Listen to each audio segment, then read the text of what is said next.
installment of the water bars series.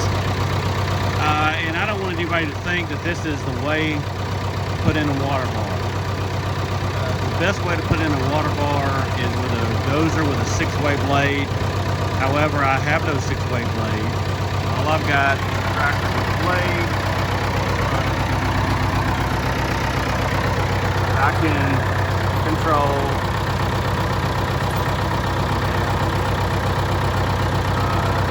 it does not have any way to control the angle or anything, and I've got a box blade. Most people have box blades.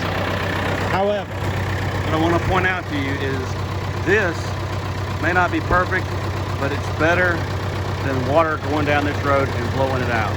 This is very sandy soil, and that's what happens. It's like sugar, it melts, essentially. I mean, that's not really, but you know what I'm saying. It basically washes very bad. You get bad erosion problems.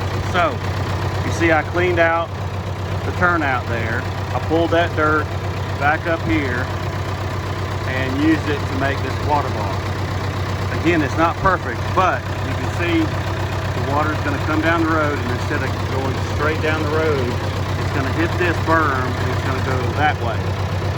So it'll serve the purpose. It's not perfect.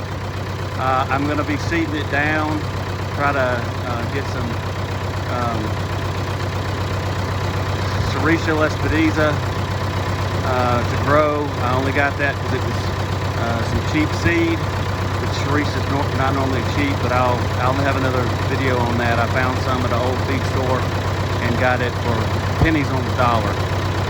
Sericea is not a very good wildlife plant, and I'll go over that as well, but it is something you can use for erosion control, and it grows just about anywhere. Anyway, back to the water bars. You can see kind of what I've been doing.